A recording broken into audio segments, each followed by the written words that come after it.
In today's Essential Task, we are going to complete Unit 3 by talking about a collection of topics that I've grouped at the end of the Essential Task that I usually just call good topics. They are partially unrelated, but each of those topics are in and of themselves pretty inherently positive. We're going to be talking about things like love and attraction, altruism, and the concept of helping. For this Essential Task, I recommend horizontal. I'll show you what this looks like from afar. But it is the three columns that you see here under the category of attraction, love, and help.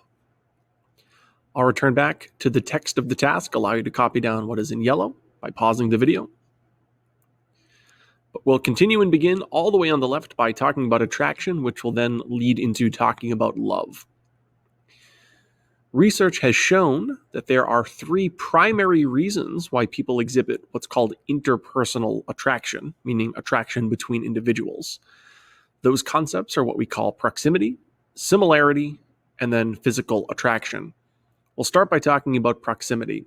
The term proximity itself just means two individuals who are geographically close to one another, so they see each other frequently, whether that's at work, at school, daily routine, in the supermarket. Just two individuals who have merely the opportunity of seeing one another.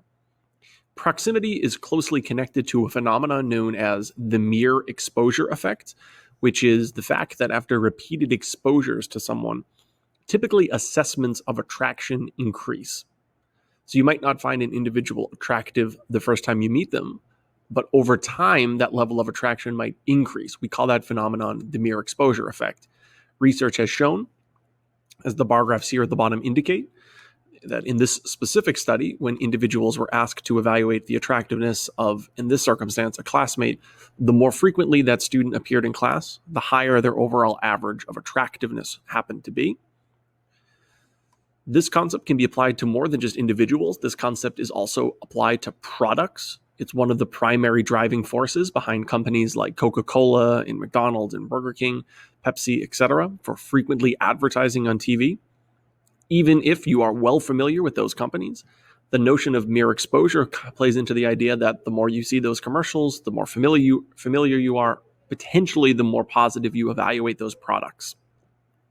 So the mere exposure effect applies not only to interpersonal attraction, but also products. That point I'm trying to make very clear here. I know this Essential Task and this whole unit is on social psychology, and why we buy a product like a toothpaste doesn't necessarily fit that.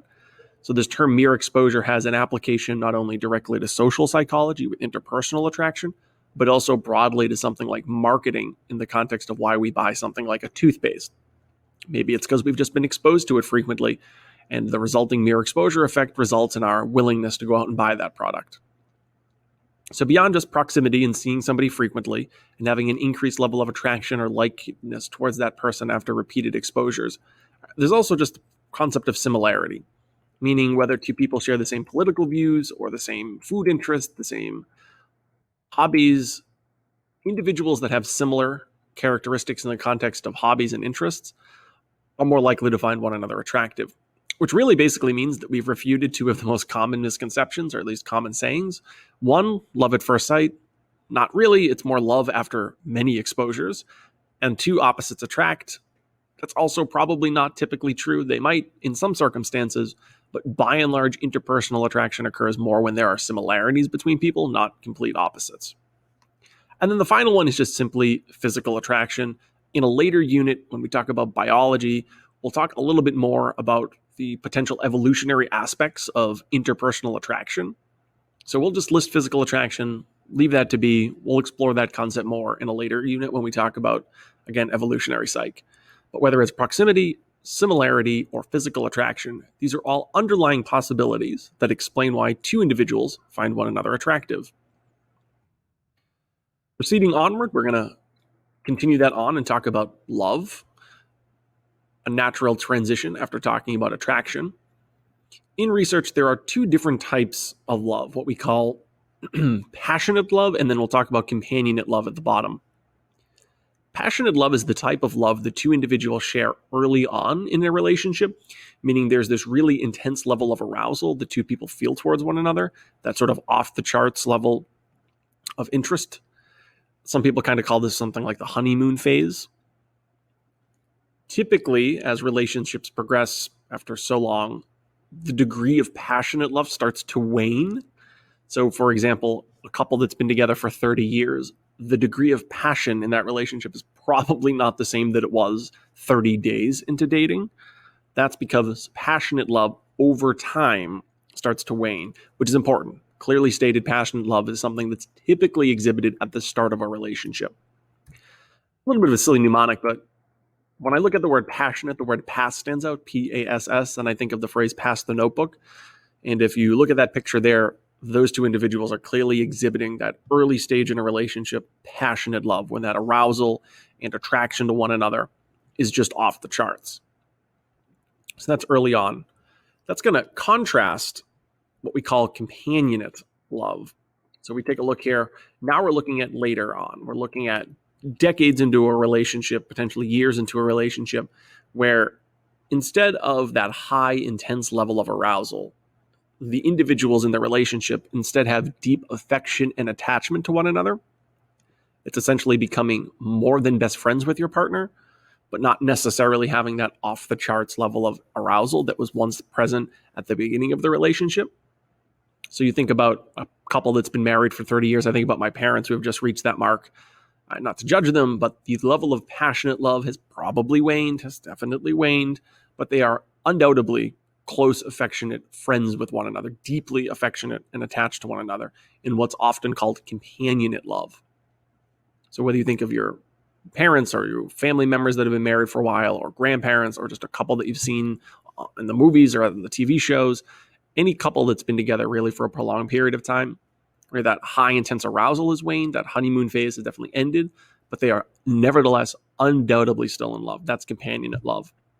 I used to work in some nursing homes growing up, and one of the circumstances at one of the nursing homes that I always kind of relate this to is there was an individual who needed to be in the nursing home.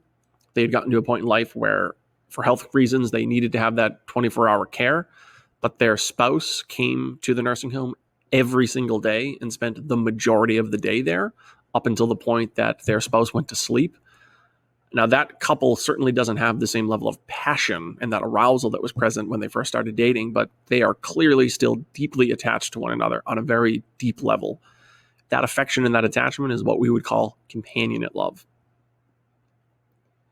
The final column all the way to the right are to identify a couple of reasons why we help or don't help other individuals. The first is the classic case known as the bystander effect. I am asking you to watch the first 8 minutes of that clip in the bottom left corner. It addresses some current events. It also addresses the very famous real-life case that really spearheaded and motivated the field of psych to investigate the bystander effect in more depth. That's the Kitty Genovese story. If you're familiar with that, it might be from criminal law or perhaps in other settings. But the basic premise behind the bystander effect is that people are actually less likely to help somebody who needs it if there are more people present. Ultimately, you are more likely to help somebody if you are the only person present to see that person in need, because then all of the responsibility to help is on your shoulders. The second you begin to increase the quantity of bystanders, so there's 2 or 3 or 10 people watching somebody in need, that produces what's called a diffusion of responsibility, where people watching the individual in need are unwilling to speak up or help out because they feel like the responsibility to help has been divided up amongst everybody, and maybe somebody else is going to step up. Hopefully somebody else steps up. Well, unfortunately, research shows that in many cases, nobody stands up. So if you are ever in a position in your life where you're in need, you're in a position where you need help, you've gotten hurt, you've gotten into a car accident, it's actually more beneficial for you to be with only one other person present. The second there's a large crowd, the second there's a lot of people, it's unfortunate, but there's the potential of the bystander effect. Just to illustrate this with a graph, we have here on the x-axis the number of others presumed available to help. So we're talking about the quantity of people present watching the individual in need. When you just have one person present, you have a level of help over 80%. The second you start to increase the quantity of people in the group, the quantity of people who are there witnessing the person in need, you really start to see a dramatic decrease in the quantity of help that's provided, meaning all of a sudden 5 people are watching, that person in need is probably not going to get help. The likelihood is dropped below 50.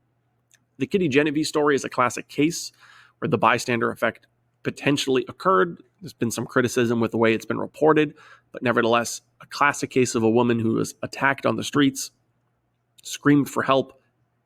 Dozens of people were presumed available to help. In theory, only 2 of them ended up calling the police, when presumably dozens could have called the police. This is that idea when you're home and you hear somebody screaming for need outside. Do you pick up the phone and call 911, or do you just assume somebody else is going to do it?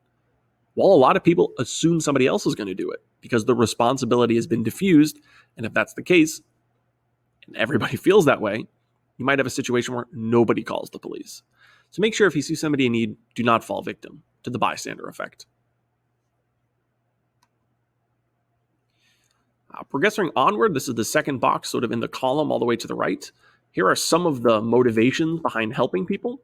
We'll start here at the top with what's called the reciprocity norm. When you see the word norm, we're talking about just kind of standards within society, social norms that are often upheld and really easy to recognize, as a matter of fact. The reciprocity norm is a norm, a social norm regarding helping. And it's just the basic idea that we have the tendency to help people who have helped us in the past. So, for example, even if it's an inconvenience to you, if you are asked by one of your friends to help move out into their college dorm, and you know a week ago they did the same thing for you, even if it requires canceling other plans or looking elsewhere and not doing something you were planning on hoping for, like going to the concert or going to the fair, you're more likely to give that person and to reciprocate the help because you know they've helped you in the past. It's this basic idea that if you've been given help, it's usually the standard to give that help back, or once you receive it, to give it. And it's in sort of in this cyclical fashion where you get help, you give it, you get help, you give it, you get help, you give it, and you almost feel indebted to someone who has helped you. And as a result, it increases the likelihood that you help them exponentially. As a simple mnemonic, when I look at the word reciprocity, I isolate those first 7 letters. And the reason I use the word receive help there is if you take the R-E-C in receive, I look at that and compare it to the R-E-C in reciprocity, and then I notice the letter I. So we have receive, R-E-C, and then I, the letter I. P-R-O, I think of the word provide. So I think of the phrase receive help, I provide it. Look at those first 7 letters. Receive, and then I provide. I receive help, and then I'll provide it. So if somebody asks you, hey, can you help me move out? And they're like, well, they helped me a week ago. It's my responsibility to help them. You are choosing to help them, likely because you are maintaining the social norm, specifically the social norm of reciprocity. Alternatively, there are some people that will help really without any benefit through what's called altruism, a totally unselfish regard for the welfare of others. So someone who is truly just helping for charity, not because it's part of the National Honor Society expectations, not because they hope at some point in the future to get help back, not because they're doing it for any selfish reason, not for doing it for a tax write-off, truly providing charity for no other reason than an unselfish regard for the welfare of others. And some argue that this is extremely rare because people who are exhibiting these types of actions might just be doing it for their own self-interests, whether that's, again, for something like a tax break or even just the good feeling of helping out. There has to be some type of personal regard there. But nevertheless, if you're going to walk down the street and put a quarter in the parking meter of somebody whose parking meter expired because you notice an officer walking down the street giving tickets, that person is never going to know you helped them. But what you just illustrated is a total unselfish regard for yourself because you really just did something for someone else. And they'll never know that. They'll never thank you. They'll never even realize it happened. That's about as altruistic as you're going to get. The final thing to talk about is the difference between individualist and collectivist cultures. The United States scores pretty high on what's called the individualist scale. There are other countries, though, like Britain. Individuals that live in an individualist culture tend to view their own interests beyond that of the group, meaning if something were to benefit them as opposed to their village, their community, or their town, they're usually pretty willing to do it. I think one of the most classic cases of this is the COVID-19 crisis, where, yes, it's uncomfortable at times to wear a mask. Generally speaking, the consensus is, at least currently, that wearing a mask is more beneficial to the community and those who you interact with than necessarily protecting yourself. However, there are parts of the country, not necessarily around here as much, but parts of the country where mask wearing is almost frowned upon. There are parts of the country where very few people are wearing masks right now. And it could be the fact that the United States is simply a very individualist culture where if it's inconvenient for me, I don't care if it harms others. I don't care if it puts others at risk. I only care about myself. That's an extremely individualist mindset and has potentially led to the very challenging difficulties that the United States has faced dealing with each of the various waves that we've had since March.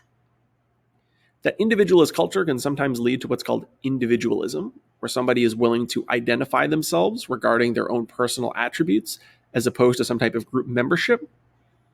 Now, there are plenty of people that will say, I'm a prideful American. I consider myself an American. That's my group membership. That's definitely the case. But you might not find that as common in the United States as you might find in some other countries that are more collectivist. There are some countries, on the other hand, like South Korea, that have done actually a really fantastic job dealing with coronavirus.